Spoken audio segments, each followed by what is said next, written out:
तो last class में जो हम लोगों ने पढ़ा था उसको एक बार रिवाइज कर लेते हैं, ठीक है। देखो, सीएसएस के बारे में सबसे पहले हम टेक्स्ट फॉर्मेटिंग से रिलेटेड कुछ पढ़ा था। वो कुछ प्रॉपर्टीज थे जो टेक्स्ट फॉर्मेटिंग से रिलेटेड थे, जैसे कि कलर, उसमें हम लोग कलर डाल सकते हैं। उसके बाद फॉन्ट साइज, फॉन्ट साइज में हम लोग पिक्सल वैल्यू, अभी फिलहाल पिक्सल वैल्यू, लेकिन कई मेजरमेंट यूनिट्स हैं सी में जो कि 12-13 के आसपास होंगे, वो सब हम बताएंगे। अभी सिर्फ पिक्सल, ठीक है। तुम इंच में भी नाप सकते हो, ऐसा कोई दिक्कत नहीं। फॉन्ट फैमिली, जिसमें तुम फॉन्ट का डिजाइन चेंज कर सकते हो, जैसे कि तुम कर्सिव कर सकते हो, ठीक है। उसी तरीके से तुम्हारे पास है फॉन्ट वेट, यानी मोटाई, उसके लिए तुम बोल्ड या बोल्डर या लाइटर या नॉर्मल, इस तरीके से तुम वैल्यू दे सकते हो। इसमें न्यूमेरिकल वैल्यू भी जाता है 100, 200, 300 से लेकर 900 तक, ठीक है। इसके बाद फॉन्ट स्टाइल, फॉन्ट स्टाइल में तुम इटैलिक लिख सकते हो, जिससे तुम्हारा टेक्स्ट आई के टैग की तरह इटैलिक हो जाएगा। इसके बाद आता है font, sorry, text align. Text align में सेंटर था, लेफ्ट था, राइट था और जस्टिफाई, ये हम लास्ट क्लास में डिस्कस कर चुके हैं। इसके बाद आते हैं टेक्स्ट डेकोरेशन पे। टेक्स्ट डेकोरेशन में ओवरलाइन होता है, अंडरलाइन होता है और नन होता है, नहीं चाहिए तो। इसके बाद आते हैं टेक्स्ट ट्रांसफॉर्म में। टेक्स्ट ट्रांसफॉर्म क्या करता है? टेक्स्ट ट्रांसफॉर्म में आप कैपिटल में लिखना है तो अपर केस, स्मॉल में लिखना है तो लोअर केस, और कैपिटलाइज में पहला अक्षर कैपिटल हो जाएगा, ठीक है। इसके इसी तरीके से line height, line height 50 pixel, ये लाइन की दूरी को डिसाइड करता है। वर्ड स्पेसिंग, दो वर्ड के बीच की दूरी डिसाइड करता है। इसी तरीके से लेटर स्पेसिंग, दो लेटर के बीच की स्पेस कम या ज्यादा कर सकते हैं। इसके लास्ट में हम लोग आते हैं, नेक्स्ट क्या है? Text shadow. टेक्स्ट शैडो में आप पहले एक्स वैल्यू बताइए, यानी कि 5 पिक्सल, फिर वाई वैल्यू बताइए जैसे 6 पिक्सल, फिर ब्लर वैल्यू बताइए यानी धुंधला कितना होगा, 3 पिक्सल, और फिर कलर वैल्यू, ये आपका वैल्यू हो गया एक्स वाई, ब्लर और कलर। और कुछ है? हाँ, नहीं। तो ये सब टेक्स्ट डेकोरेशन से रिलेटेड प्रॉपर्टीज हैं, जिसका इस्तेमाल करना हम लोग पहले क्लास में सीखा था, ठीक है।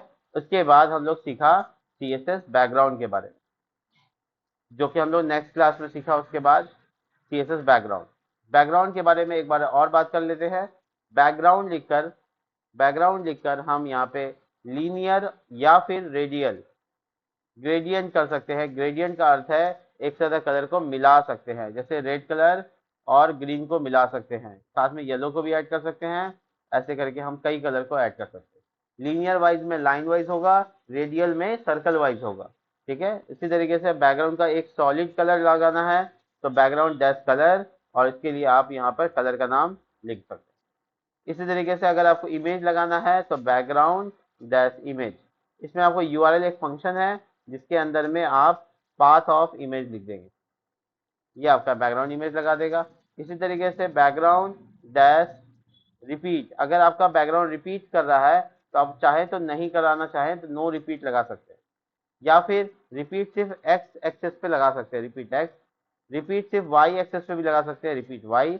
और चार दोनों तरफ से लगा सकते हैं सिर्फ रिपीट लिखकर। बाय डिफॉल्ट जो है वो रिपीट ही होता है। Background dash position, background position जिसमें हम आपको लिख सकते हैं लेफ्ट, राइट, टॉप, बॉटम और सेंटर, ये पोजीशन बताएगा। इसमें आप पिक्सल वैल्यू भी बता सकते हैं, ऐसा कोई दिक्कत नहीं, पिक्सल से भी आप राइट लेफ्ट कर सकते हैं। उसके बाद आप बैकग्राउंड डैश अटैचमेंट, इसमें आप एक वैल्यू लिख सकते हैं फिक्स, जिससे आपका बैकग्राउंड इमेज फिक्स हो जाता है, स्क्रॉल नहीं करता है। इसके बाद आता है बैकग्राउंड डैश साइज। साइज में कंटेन होता है, यानी पूरा का, सॉरी, हाँ, कंटेन होता है जिसमें पूरा का पूरा इमेज दिखेगा। कवर में क्या होगा, पूरा विथ में कवर हो जाएगा। कंटेन और कवर दो ऑप्शन है। इसके अलावा बैकग्राउंड डैश, क्या कुछ छूट रहा है, ओपेसिटी है, तो ये 8वां नंबर OPACITY। ओपेसिटी आपका ट्रांसपेरेंसी वैल्यू डिसाइड करता है, जिसको आप 1 से लेकर 0.1 से लेकर 1 तक लिख सकते हैं, यानी कि परसेंटेज वैल्यू ये 50 हुआ, ठीक है। 0.5 मतलब 50%, ठीक है। इस तरीके से आप 50% भी लिख सकते हैं, कोई इशू नहीं, परसेंट वैल्यू भी लिख सकते हैं। तो ये था ओपेसिटी जो कल हम लोग बात किए थे। उसके बाद हम लोग बात किए CSS डायमेंशन की। तो उसको CSS डायमेंशन की, जिसमें हम लोग दो प्रॉपर्टी के बारे में डिस्कस किए थे।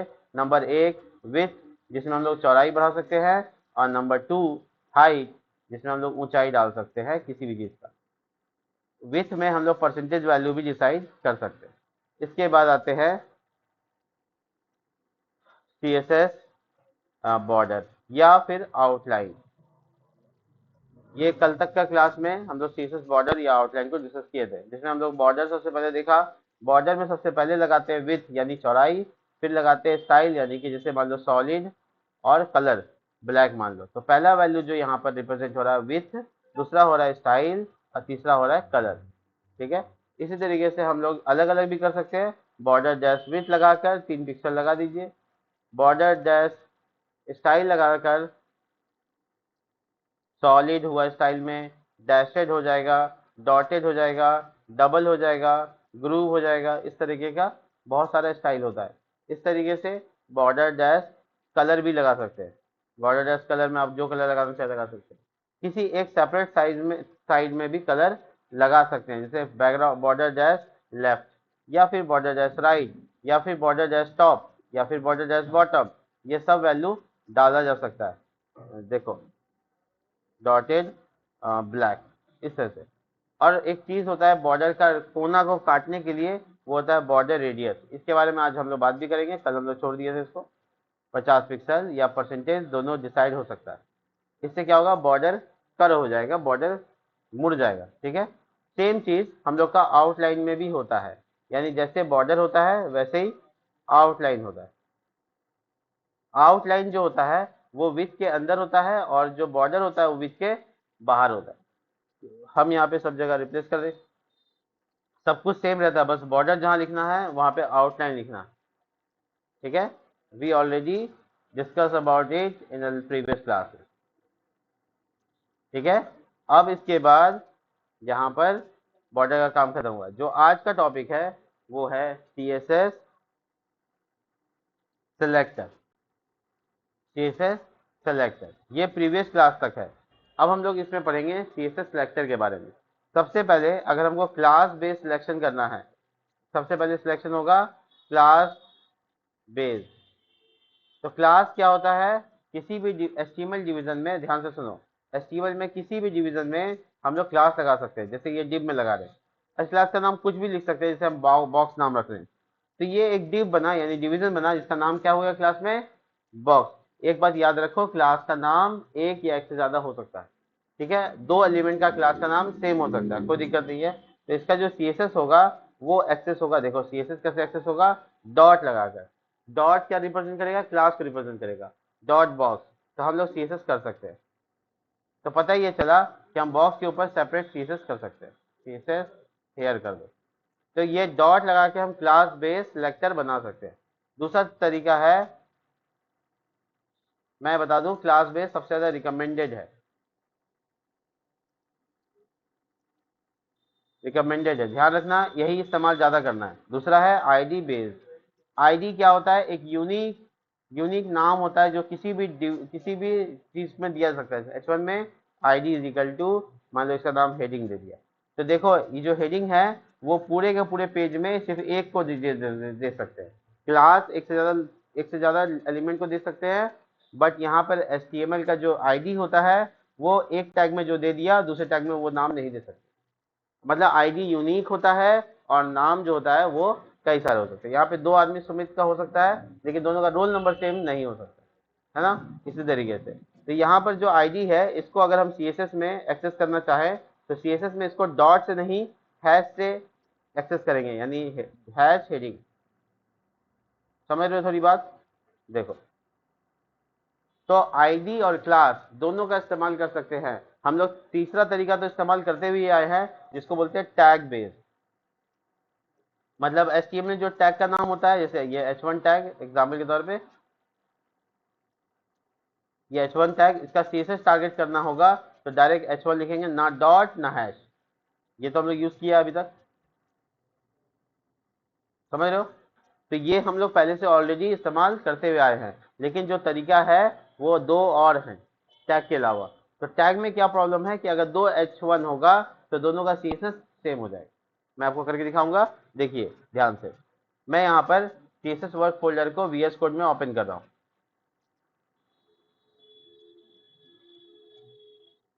ओपन करने के बाद हम यहाँ पर फिर से दोबारा से सीएसएस करेंगे, सब कुछ हटा के। देखो ये एक डिव है, इसका हम सीएसएस करने जा रहे हैं। देखो स्टाइल टैग, सब जानते हैं स्टाइल टैग लगाना होता है हेड सेक्शन में। एक मिनट, देखो अब हम इसमें डिव लगाएंगे। तो ये देखो हम किसको टारगेट किया, ये डिव को टारगेट किया। डिव को टारगेट किया तो हम इसमें चौड़ाई लिखा विथ, और लिखा 400 पिक्सल, सॉरी पिक्सल, और बैकग्राउंड कलर येलो दे दिया, ठीक है। और उसके बाद हाइट, हाइट को टारगेट किया हम 400 पिक्सल। ठीक है, स्क्वायर शेप का ये बन गया, ठीक है। हम आपको कल बताए भी थे कि कलर हटा के अगर आप चाहें तो लीनियर ग्रेडियंट भी लिख सकते हैं। लीनियर ग्रेडियंट क्या करेगा, हम यहाँ पे क्या करते हैं, डार्क ऑरेंज रेड को, ऑरेंज रेड को येलो के साथ मिला देते हैं, ठीक है। तो आउटपुट आप देखिएगा, यहाँ देखिए,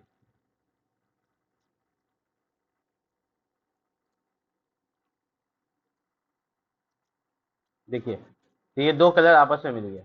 तो ये ग्रेडियंट कलर है, ऊपर में ऑरेंज रेड है और नीचे येलो है। ये लीनियर वाइज है, अगर आप चाहें तो उसको रेडियल वाइज भी कर सकते हैं, जैसा कि कल हम आपको बता चुके हैं। सॉरी, ये देखिए, तो इसमें क्या हो रहा है, रेड जो है बीच में है और चारों तरफ से येलो है। तो ये कलर हम लोग बना सकते हैं। लेकिन मेरा मूड किया कि एक और डिप बनाए और उसका कलर अलग रखे, तो एक और डिप बना दिया। और उसका कलर अलग रखने के लिए क्या लिखेंगे यहाँ पे, मामला फंस गया। क्या मामला फंस गया, तो ऑलरेडी डिप के ऊपर काम हुआ हुआ है, तो वही उस पर लागू हो जाएगा। देखो यहाँ पे दो डब्बा है, तो हम बी आर टैग लगा के दिखाते हैं। बी आर क्या करता है, ब्रेक करता है। तो देखो ब्रेक लाइन लगा के दिखाते हैं, दो अलग अलग डब्बा बन गया, लेकिन दोनों का सीक्वेंस क्या हो गया, सेम हो गया, बट हमको अलग अलग चाहिए। लेकिन हम टैग को टारगेट किए हैं, तो टैग जितना भी डिव होगा सबके ऊपर इसी केसेस लागू हो जाएगा। इसका प्रॉब्लम सॉल्यूशन निकालते हैं दो तरीके से, सीएसएस सिलेक्टर की मदद से। पहला प्रॉब्लम सॉल्यूशन है, पहला का प्रॉब्लम सॉल्यूशन है आईडी बेस्ड, और दूसरा सॉल्यूशन है क्लास बेस्ड। तो पहले आईडी बेस्ड देख लो, क्योंकि आईडी बेस्ड रिकमेंडेड नहीं है, कभी कभी इस्तेमाल कर सकते हो, बहुत ज्यादा इस्तेमाल नहीं कर सकते। तो आईडी बेस में क्या करना होगा, आपको उस डिव का एक आईडी मेंशन करना होगा। मान लो कि उसको रोल नंबर दे दिया हो, ऐसा मान लो। अब उसका आईडी का नाम हम रख लेते हैं box1, और इसका आईडी का नाम रख लेते हैं box2, ठीक है। तो अब जो हम इसको टारगेट करेंगे तो हैश से टारगेट करेंगे कि box1 में ये लागू हो जाए। अब हम दूसरा जो बनाएंगे तो उसको हैश box2 लिखेंगे, और उसका विथ अलग डिसाइड कर सकते हैं, जैसे 300 पिक्सल, हाइट 300 पिक्सल, और बैकग्राउंड कलर में हम चाहते हैं रेड आए। समझ रहे हो मेरी बात। तो यहाँ पर हम लोग डिफ्रेंशिएट कर दिया दोनों को। तो सिलेक्टर क्या करेगा, इसका सीएसएस अलग लागू करेगा और इसमें अप्लाई करवाएगा, और ये जो सीएसएस दिखाई है नीचे वाला में अप्लाई होगा। आउटपुट देखिए, देखा। तो ये दोनों जगह पे सीएसएस अलग अलग हुआ। डिव के टारगेट से हम लोग कभी ऐसा नहीं कर पाएंगे, इसीलिए जरूरी है समझना कि टैग बेस एक लिमिटेड चीज है, ठीक है। बट आईडी बेस से क्या होगा। अच्छा एक बात और सुनो, अब इस दोनों का नाम box1 दोनों का नाम नहीं रख सकते हैं, क्योंकि आईडी में ये रूल है कि पूरे पेज में आईडी किसी का एक हो गया वो दूसरे का नहीं हो सकता, मतलब मस्ट बी यूनिक। तो यहाँ पे जो box1 है वो यूनिक होना चाहिए, पूरे क्लास में कोई दूसरा आईडी box1 नाम से नहीं होना चाहिए। लेकिन क्लास में ऐसा नहीं है, क्लास में आप दोनों का नाम भी सेम रख सकते हो। तो क्लास बेस बनाने के लिए आपको क्या करना पड़ेगा, ये देखिए टारगेट कर रहे हैं हम, इसका क्लास का नाम में रख लेते हैं डब्बा, ठीक है। और इसका क्लास का नाम रख लेते हैं डब्बा, ठीक है। एक डब्बा का क्लास का नाम रखते हैं रेड, और दूसरे डब्बा का क्लास का नाम रखते हैं येलो। तो देखो इसमें कमाल ये हुआ कि क्लास में यहाँ दो क्लास लगा, स्पेस देके अलग अलग कर सकते हैं। एक क्लास नहीं है, एक क्लास का नाम क्या हो गया डब्बा, दूसरे क्लास का नाम क्या हो गया रेड। जैसे अमन का घर का नाम चिंटू है मान लेते हैं, तो घर में बुलाया चिंटू और यहाँ पे अमन, तो एक आदमी का दो नाम हो सकता है, तो हो सकता है। इसी तरीके से यहाँ पर डब्बा और येलो, ये दो अलग अलग नाम है इस बॉक्स के, तो हम ये आईडी हटा दे, देखिएगा ध्यान से। तो हम लोग इसको टारगेट कर सकते हैं एक मजेदार तरीके से। देखो, हम चाहते हैं दोनों का डब्बे का साइज सेम हो लेकिन कलर अलग अलग हो, देखिएगा ध्यान से। तो हम लिखेंगे डब्बा के ऊपर क्या लगा के, डॉट लगा के। क्लास को कैसे ऑपरेट करना है, डॉट से, और आईडी को हैश से। चलिए देखिए, विथ, और ये 500 पिक्सल, इसका हाइट भी 500 पिक्सल। तो जानते हैं डब्बा का जो CSS है ये इस पे नहीं, इस पे भी लागू हो गया क्योंकि दोनों में क्लास सेम है, तो दोनों में लागू हो गया। जैसे डिव में दोनों में लागू हो रहा था वैसे ही, तो क्लास का ये वाला मेंशन, अब साथ ही साथ हम लिखते हैं डॉट रेड, जो क्लास है उसका बैकग्राउंड कलर रेड कर दो, ठीक रहेगा। और जो डॉट येलो क्लास है, येलो क्लास का नाम है, आप येलो कलर को मत समझ लीजिएगा, हम अपने डिस्क्रिप्टिव नाम रखा है ताकि हम समझ सके, और इसका नाम येलो रख दीजिएगा। तो इससे क्या होगा, देखिए डब्बा का ये दोनों प्रॉपर्टी इस पे लागू होगा, उसके बाद ये रेड वाला प्रॉपर्टी इस पे लागू हो जाएगा, तो सब मिला के क्या हो जाएगा, लाल रंग का 500 बाय 500 का डब्बा हो जाएगा। और नीचे वाला क्या होगा, 500 बाय 500 का डब्बा येलो कलर में हो जाएगा, यानी दोनों का कलर्स अलग अलग हो गया लेकिन CSS एक हो गया। अगर दोनों का CSS अलग अलग करते तो तुमको ये दोनों जगह लिखना पड़ता, अभी तुमको एक ही जगह लिखना पड़ रहा है। तो तुम्हारा ये जो DRY वाला कंसेप्ट है, डू नॉट रिपीट योरसेल्फ, अपनी चीजों को डुप्लीकेट नहीं करेंगे। देखिए आउटपुट, तो दो अलग अलग कलर के डब्बे आ गए। उम्मीद है आपको यहाँ पे समझ में आ गया होगा कि कैसे हम लोग यहाँ पे सिलेक्शन करते हैं। अब आपको हम बताते हैं तीसरा तरीका। अब हम आते हैं नेस्टेड नेस्टेड सिलेक्टर में। नेस्टेड सिलेक्टर का मतलब होता है किसी डिव के अंदर कोई डिव है तो उसको टारगेट कैसे करेंगे, किसी डिव के अंदर डिव है तो उसको टारगेट कैसे करेंगे। तो देखिए उसका सिंपल तरीका ये है कि आप मान लीजिए कि आपका कोई टैग है UL और उसके अंदर LI है, तो आप ऐसे टारगेट करेंगे एरो लगा के। तो यूएल टैग के अंदर जो ULI है वो वाला, OL टैग के अंदर जो LI है वो वाला नहीं, ऐसे कर सकते हैं। टैग भी लगा सकते हैं, डॉट वाला भी लगा सकते हैं, हैश वाला भी लगा सकते हैं, यानी उस LI के अंदर कोई बॉक्स नाम का डब्बा है ऐसे। तो क्या हुआ, एरो एरो एरो का साइन देकर हम एक्सेस कर सकते हैं। एक एग्जांपल दिखाते हैं आपको, उसमें आपको समझ में आ जाएगा। देखिए यहाँ पर सपोज दैट, यहाँ पे ये सब हटा देते हैं हम, ये भी CSS पूरा खाली कर देते हैं।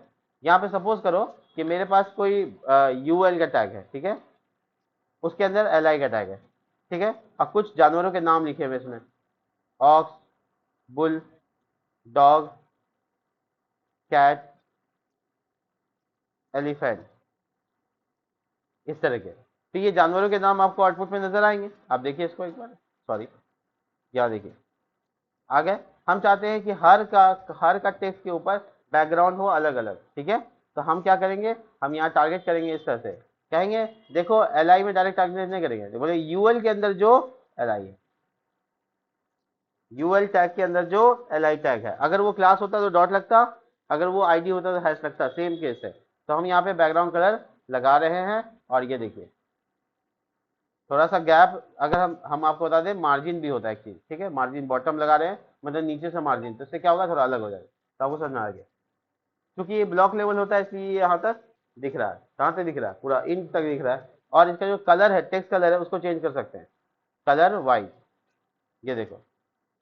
और इसमें फॉन्ट चेंज कर सकते हैं, मतलब इसका साइज चेंज कर सकते हैं, फॉन्ट साइज, देखिए इसमें फॉन्ट साइज चेंज कर सकते हैं, इसका टेक्स्ट अलाइन सेंटर कर सकते हैं, बाकी जितनी चीजें आपने सीखी हैं समझी हैं वो सब कर सकते हैं। देखिए देखा आपने। और इसके बाद हम इसमें इसका डब्बा को चौड़ा करने के लिए होता है पेडिंग, मैं अभी आपको इसको डिस्कस करूंगा, ये अभी आपको नहीं बताया गया। देखो देख पा रहे हैं आप, तो ये जो आपका लिस्ट है ये इसके ऊपर CSS अलग अलग LI में अलग अलग CSS सेम हो रहा है, यानी कि जितना LI है सब पे ये CSS लागू हो रहा है। तो इसका मतलब है कि हम नेस्टेड टारगेट कर सकते हैं, किसी के अंदर किसी को टारगेट करने के लिए एरो का साइन यानी ग्रेटर देन का साइन लगाएंगे, तो उससे होगा क्या, एक टैग के अंदर दूसरा टैग काम करेगा, ठीक है। इस तरीके से हम टारगेट कर सकते हैं। अब मान लो कोई स्पेसिफिक है, मान लो कि इसमें हम डॉग को चाहते हैं हरा रंग आए फॉर एग्जाम्पल, तो डॉग का क्लास लगा दिया, डॉग का क्लास लगा दिया मान लो ग्रीन, ठीक है। अब इसको अलग से टारगेट कर सकते हो कि देखो UL के अंदर जो ग्रीन नाम का क्लास है, समझे बात को, UL के अंदर जो ग्रीन नाम का क्लास है उसका बैकग्राउंड कलर ग्रीन कर दो। तो ऊपर वाला जो कोड किए हो रेड के बारे में ओवरराइड हो जाएगा। ओवरराइडिंग हम लोग सब जानते हैं, C++ से पढ़े हैं, तो ये ओवरराइड हो जाएगा ये नीचे के लिए, ठीक है। और ये देखो आउटपुट, समझे, ये कुत्ते का जो है ना दिन फिर गया है, इसका कलर चेंज हो गया है, ठीक है, आराम से देखिए, बहुत इजी है। तो आप इस तरीके से टारगेट कर सकते हैं। इसके अलावा और भी टारगेट के कई ऑप्शंस है, बट हमको यहाँ पे अभी मेंशन इतना ही करना था, लेकिन धीरे धीरे और भी हम सेलेक्टर्स बताएंगे नेक्स्ट क्लासेस में। अब आगे बढ़ते हैं नेक्स्ट टॉपिक की तरफ, और इसमें है स्पेसिंग। थोड़ा जूम कर देते हैं। स्पेसिंग, स्पेसिंग मतलब आप गैप कैसे देते हैं। स्पेसिंग में हम लोग कंसीडर करते हैं मार्जिन को और पेडिंग को। देखो मार्जिन जो होता है वो डब्बे के बाहर होता है, अब पेडिंग जो होता है वो डब्बे के अंदर होता है। इसको ऐसे बलून से समझ लेते हैं, बलून के जो बाहर की हवा है वो मार्जिन है, लेकिन बलून के अंदर की जो हवा है वो उसकी पेडिंग है, ठीक है। तो यहाँ मार्जिन जो है वो आउटसाइड ऑफ द बॉक्स के बारे में कह रहा है, यानी बॉक्स को कहीं मूव कराना है, इधर से उधर लेके जाना है, तो आपको मार्जिन की जरूरत पड़ेगी। लेकिन अगर आप बॉक्स के साइज को अंदर से गैप देना चाहते हैं तो आपको पैडिंग की जरूरत पड़ेगी, पैडिंग, ठीक है। तो आपको सबसे पहले मार्जिन समझाते हैं। मार्जिन क्या है कि आपको वैल्यू देना है वो चारों तरफ, ऑल साइड, ऑल साइड मतलब चारों तरफ आपको 20 पिक्सल का मार्जिन मिल जाएगा। अगर आप यहाँ पे वैल्यू इस तरीके से देते हो, देखो 20 पिक्सल 10 पिक्सल, तो यहाँ पे जो वैल्यू है पहले y है फिर x है, मतलब y एक्सेस और x एक्सेस। y एक्सेस का मतलब है टॉप बॉटम 20 पिक्सल मिलेगा और राइट लेफ्ट में 10 पिक्सल मिलेगा, ये अलग अलग दोनों जगह डाल सकते हैं। इसी तरीके से आप चारों साइड के अलग अलग डिसाइड कर सकते हो, जैसे 10 पिक्सल, 30 पिक्सल, 20 पिक्सल और 5 पिक्सल। अगर आपने 4 वैल्यू लिखा है तो पहला वाला जो वैल्यू वो टॉप है, मतलब टॉप मार्जिन ऊपर से 10 पिक्सल। उसके बाद है राइट, RIGST, राइट, राइट मतलब इस साइड, तो आपका जो राइट साइड में मार्जिन आएगा वो आएगा 30 पिक्सल। उसके बाद आएगा लेफ्ट, सॉरी बॉटम, नीचे का, और उसके बाद आएगा लेफ्ट। क्या हो गया, आप इसमें नोटिस कर पा रहे हैं ये क्लॉकवाइज काम किया। देखिए अगर आप अपने स्क्रीन को ही देखिएगा तो टॉप राइट बॉटम लेफ्ट, तो ये क्या हुआ, क्लॉकवाइज हुआ। क्लॉकवाइज TRBL शॉर्ट नेम है, top right bottom left. Trouble से याद रख सकते हो या फिर क्लॉक से याद रख सकते हो। तो पहला वैल्यू टॉप, दूसरा वैल्यू राइट, तीसरा वैल्यू ऐसे करके। अगर आपने यहाँ पर 4 वैल्यू दिया तब इस तरह से काम करेगा, 2 वैल्यू दिया तो XY में काम करेगा, और 1 वैल्यू दिया तो चारों साइड के लिए वही वैल्यू काम करेगा। आप मार्जिन किसी को सेपरेट कर सकते हो इस तरीके से, margin left right top bottom, ये सब में से कोई एक चूज करके डाल सकते हो। ऐसा जरूरी नहीं कि चारों देना जरूरी है, आप कोई एक साइड भी मार्जिन लगा सकते हो। इसी तरीके से आता है पेडिंग। पेडिंग का भी सेम केस है, कुछ अलग नहीं है। पहला नंबर जैसे हम बताए आपको मार्जिन में, वैसे पेडिंग में भी 20 पिक्सल ऑल साइड,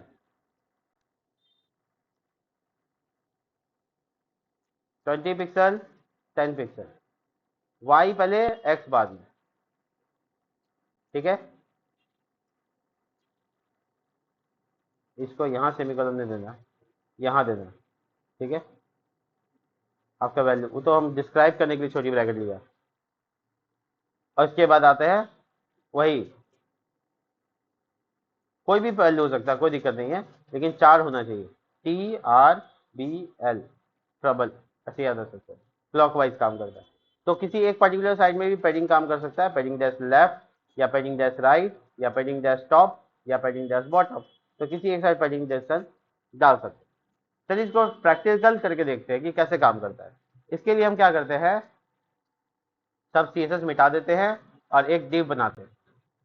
देखो अबाउट नाम का डब्बा, डब्बे का नाम क्या है, अबाउट रखा है। नाम आप क्लास का कुछ भी रख सकते हो, कोई परेशानी नहीं है, ठीक है। इसके बाद अपना CSS करो डॉट अबाउट, डॉट क्यों, क्योंकि क्लास का नाम है, ठीक है। अब इसकी चौड़ाई दो, मान लो 300 पिक्सल, हाइट दो 300 पिक्सल, और बैकग्राउंड कलर दे दो रेड।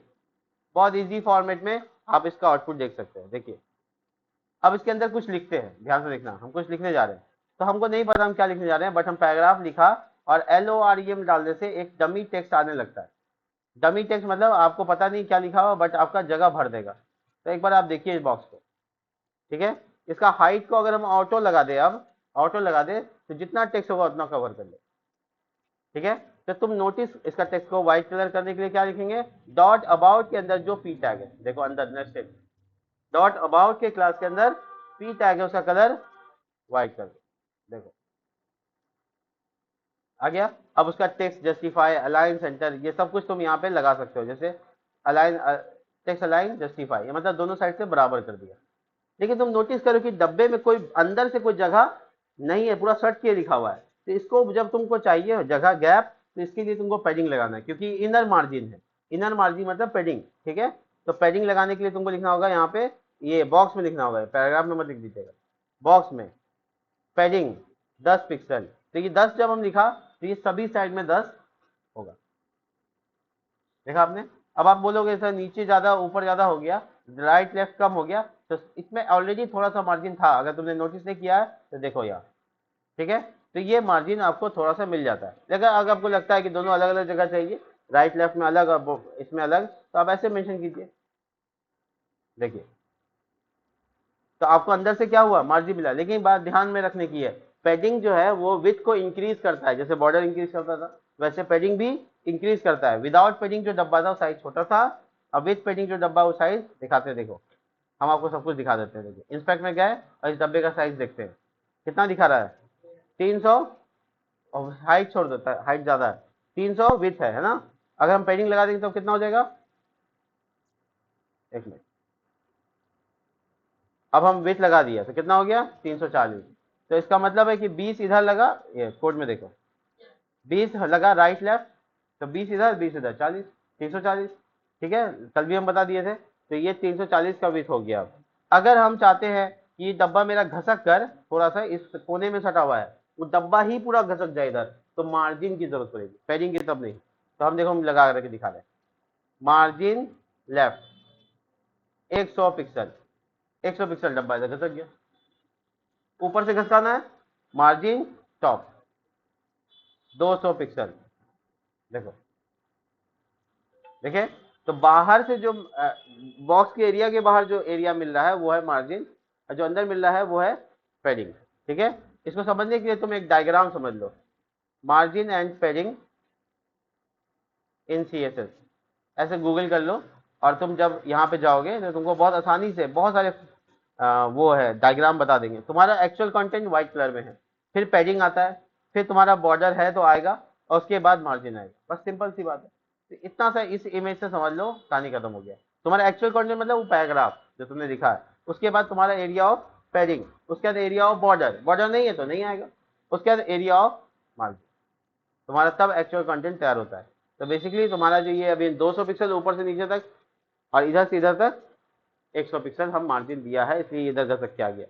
ठीक है, तो ये है मार्जिन और पैडिंग जो मैंने यहाँ पे एग्जांपल में समझाया। ठीक है, एक और चीज आज के लिए लास्ट है ये, देखिए होवर। होवर का मतलब होता है हैंड ओवर, एच का मतलब हैंड, ओवर का मतलब आप जानते हैं उसके ऊपर रखना। तो जब हम कर्सर किसी पे टच करें या रखें तो उसका CSS बदल सकते हैं, मतलब जब हम कर्सर रखें तो उसका CSS बदल जाएगा। तो उसके लिए हमको क्या करना होगा, उसके लिए हमको अलग से सेपरेट CSS लिखना होगा। उसके लिए लिखना होगा, आपका जो सिलेक्टर का नाम होगा वो सिलेक्टर का नाम लिखिएगा, सिलेक्टर उसका कॉलन होवर, तब CSS लिखिएगा, ऑल होवर CSS हेयर, सारे होवर वाले CSS आपको यहाँ करने होंगे। कैसे, सेलेक्टर जैसे लिखते हैं वैसे लिखिएगा, लास्ट में कॉलन होवर लगाइए। एग्जाम्पल देखो, हम चाहते ये हैं, देखो हम ये चाहते हैं कि जब हम इस डब्बे के ऊपर कर्सर ले जाएं तो इसका जो बैकग्राउंड कलर येलो रेड है उस येलो में बदल जाए। कब, जब हम कर्सर ले जाएं तब, अभी नहीं। तो हम इसके लिए CSS करेंगे यहाँ पे डॉट अबाउट। डॉट अबाउट क्या हुआ, सिलेक्टर हुआ, उसका कॉलन का साइन, उसका होवर, उसका वो CSS छोड़ देना, ऊपर जो एक्चुअल वाला है होवर अलग से बनेगा। ठीक है, बैकग्राउंड कलर आपको क्या बदलना है, बैकग्राउंड कलर येलो, और कुछ तो नहीं बदलना है, नहीं, इसके अलावा कुछ नहीं बदलना है। हम चाहते हैं सिर्फ बैकग्राउंड कलर रेड से येलो हो जाए। चेक करते हैं, देखो हो गया ना, नहीं हुआ, कर्सर लेके आए, देखो आ रहा है। ठीक है, ठीक है, देखो हो गया येलो। काम खत्म। तो टच करने पे क्या हुआ, देखो, when we touch a cursor using a cursor on a content that change the css, css सिर्फ, बाकी सारा css विद हाइट सब कुछ वैसे ही है, बट किसको ओवरराइड कर दिया, बैकग्राउंड कलर को ओवरराइड कर दिया इसने। कब, जब मेरा कर्सर उसके ऊपर रहेगा तब। अब देखो इसमें व्हाइट कलर हो जा रहा है, देखो टच करने पे क्या हो रहा है, व्हाइट कलर टेक्स्ट अच्छा नहीं लग रहा, उसको हम भी चाहते हैं कि चेंज हो, तो कलर भी व्हाइट, कलर भी ओवरराइड होके क्या हो जाए, ब्लैक हो जाए।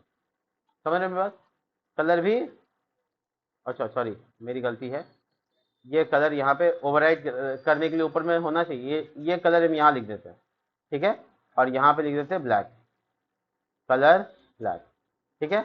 तो when we touch on it, white से क्या हुआ, और जब हटाए तो व्हाइट, जब, ठीक है।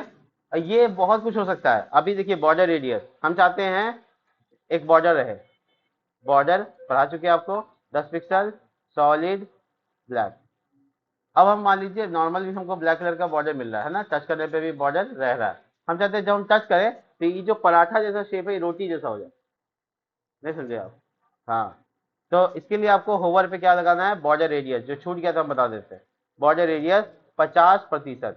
अच्छा थोड़ा कंटेंट कम कर देते हैं क्योंकि मेरा जो विथ है, हाइट है वो ज़्यादा हो गया, हमको थोड़ा स्क्वायर शेप चाहिए था। इन लोग अलग लेवल पे बात कर रहा है, देखो, देखो यहाँ देखो क्या हो गया, कर्सर कॉर्नर क्या हो गया, तो कर्व हो गया। लेकिन अगर हम कर्सर को 50% कर दें, 50% मतलब विथ का 50% कितना हो गया, विथ कितना परसेंट है, 300, यानी 150 पिक्सल कर दिया, तो तब क्या होता है, ओ, ये तो पराठा रोटी के बीच का बात है ना। तो that is the border radius, ठीक है। बॉर्डर रेडियस की मदद से हम सर्कल कर सकते हैं, रेडियस किसी एक साइड भी कर सकते हो, ऐसा कोई दिक्कत नहीं है। देखो हम कहा कि वाई में कर दो और एक्स में मत करो, तो 0%, तो इसका मतलब एक कॉर्नर होगा एक कॉर्नर नहीं होगा, ये तो नींबू हो गया, ठीक है। अब 3 कॉर्नर भी कर सकते हो, ऐसा कोई दिक्कत नहीं है, देखो यही TRBL वाला कंसेप्ट है, टॉप इस कोने में नहीं होगा बाकी कोने में होगा, देखो, ठीक है। तो किसी एक कोने में या 3 कोने में कर सकते हैं, एक कोना बंद कर सकते हैं, अपने हिसाब से चारों कोना को अलग अलग डिफ्रेंशिएट कर सकते हैं। यहाँ तक कि ये भी कर सकते हैं कि जो कोना हम बोला कि एकदम नहीं हो, उसको बोला 10% हो, ऊपर देखो 10% हुआ उसका, तो तुम टेक्निकली इसको कर सकते हो, ठीक है। तो ये यहाँ पर हो गया आपका बॉर्डर रेडियस शेपिंग। हो सकता है कि ओवरलोड कर दिया हम तुम लोग के ऊपर, ज़्यादा काम दे दिया, लेकिन कर लीजिएगा। और ये वीडियो रिकॉर्डेड है, मेरे चैनल पे आपको मिल जाएगा, इसलिए